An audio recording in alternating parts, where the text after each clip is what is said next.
গণঅভ্যুত্থান নিয়ে ভারতীয় গণমাধ্যমের প্রাকাপান্ডা।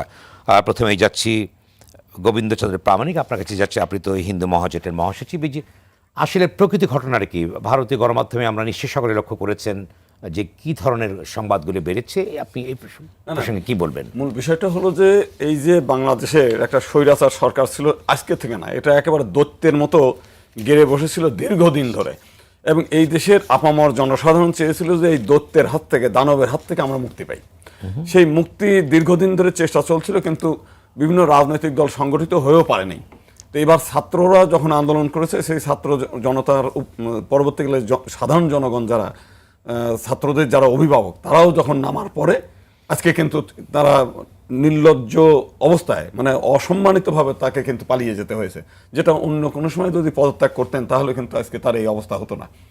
তো আজকে এইটা হচ্ছে এই যে গণঅভ্যুত্থান, এটা ছিল সাধারণ জনগণের একটা স্বপ্নের ফসল, এবং আজকে যে আমাদের অন্তর্বর্তীকালীন সরকার হয়েছে এটাও জনগণের একেবারে স্বপ্নের মানে চাওয়া। ডক্টর মোহাম্মদ ইউনূসকে অনেক আগে থেকেই মানুষ চেয়েছে, এবং আজকে যারা অন্তর্বর্তীকালীন সরকারে এসেছে প্রত্যেকটি মানুষই অসাম্প্রদায়িক। কিন্তু এই ঘটনা খুবই দুঃখজনকভাবে আমরা দেখেছি যে ভারতের কিছু চ্যানেল বলছে এটা ছাত্র আন্দোলন ছিল না, এটা জামাতের আন্দোলন, রিপাবলিক টিভি যেটি তো তারা এইগুলোকে এমনভাবে রিউমার ছড়িয়েছে। যেমন ধরেন আমি একটা বলি, আপনি তো দুটো উদাহরণ দিলেন। আপনার দেখবেন যে আমাদের একটা ধর্মীয় নেতা বক্তব্য দিচ্ছিলেন, তখন তার পাশে হচ্ছে একটা মন্দির পুরানোর ছবি, মানে ভিডিও ছাড়ছিল। সেটা হচ্ছে সাতক্ষীরার কলারোয়া থানার একটা আওয়ামী লীগের ভাইস চেয়ারম্যান আওয়ামী লীগের। তো তার একটা রেস্টুরেন্ট, সেটা হচ্ছে চাইনিজ রেস্টুরেন্ট, মন্দিরের মতো যখন আগুন দিয়ে পুড়ছিল তখন মনে হচ্ছিল একটা মন্দির পুড়ছে, কিন্তু ওটা মূলত কিন্তু একটা চাইনিজ রেস্টুরেন্ট। তো এইভাবে শুধু একটা না, বহুগুলো ঘটনা।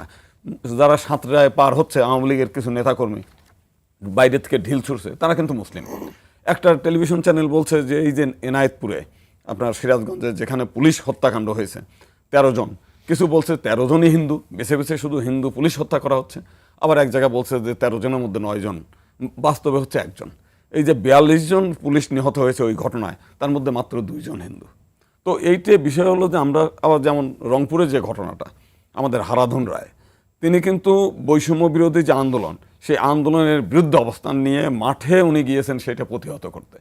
তো যখন প্রতিহত করতে গেছে, তো স্বাভাবিকভাবে আমি ঢিল ছুড়বো, তারা তো আর বসে থাকবে না, ফলে নিহত হয়েছে। এবং ওই দিনে শুধু হারাধন রায় একা মরেনি, আমাদের নরসিংদীতে আরও 7 জন আওয়ামী লীগের নেতাকে পিটিয়ে হত্যা করেছে, তারা কিন্তু মুসলিম। মসজিদের মধ্যে গিয়েও কিন্তু রেহাই পায় নাই। তো সেই কারণে এটা একটা গণ অভ্যুত্থান, এবং বাংলাদেশে সারা বাংলাদেশে হিন্দুদের উপর নির্যাতন হয়নি এটা না, হয়েছে। এবং তারা কিন্তু বেশিরভাগগুলো হয়েছে, আপনি কি মনে করেন?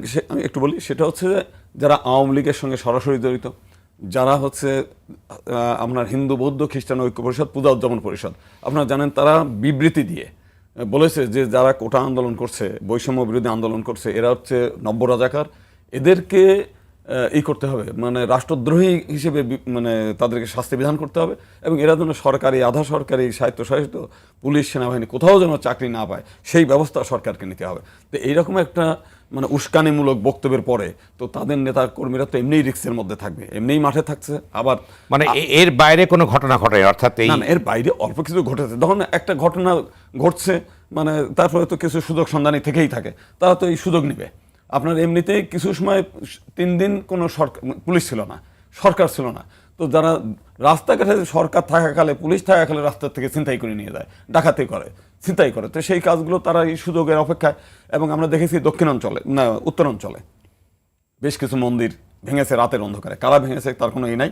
কিন্তু একটা জিনিস বলি, বালিয়াডাঙ্গি গত বছর 2023 সালের ফেব্রুয়ারিতে একটা বালিয়াডাঙ্গিতে 12টা মন্দিরের 14টা প্রতিমা ভেঙেছিল। পরবর্তীকালে আমরা দেখেছি সেখানকার আওয়ামী লীগের নেতা দবিরউদ্দিন সাহেব তার নিজের লোককে দিয়ে ভাঙিয়েছে ওই সময় প্রতিপক্ষ ঘায়েল করার জন্য।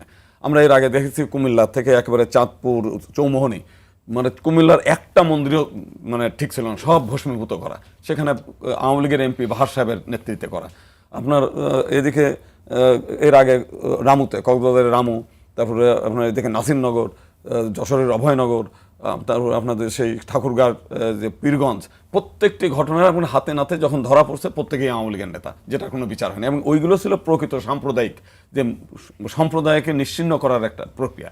আর এবার যেটা ঘটেছে সেটা হচ্ছে রাজনৈতিক, পুরোটাই রাজনৈতিক। আচ্ছা, তাহলে সাধারণ হিন্দুরা- আপনি মনে যে তাহলে এই ধরনের প্রচারণা কেন ভারত থেকে করা হচ্ছে, অর্থাৎ যে বাংলা এখানে কি অর্জন করতে চায় তারা? দুঃখজনক এগুলো বিষয়, যেমন ধরেন আপনার মানে উদ্দেশ্যটা কি তাদের? হ্যাঁ, উদ্দেশ্যটা হচ্ছে শেখ হাসিনা ছাড়া তাদের গত্যন্তর নাই, সেভেন সিস্টার রক্ষা পাবে না। যে ঘটনা নিয়ে আমি একটা বক্তব্য দেওয়াতে তারা প্রচণ্ড অখুশি আমার উপরে।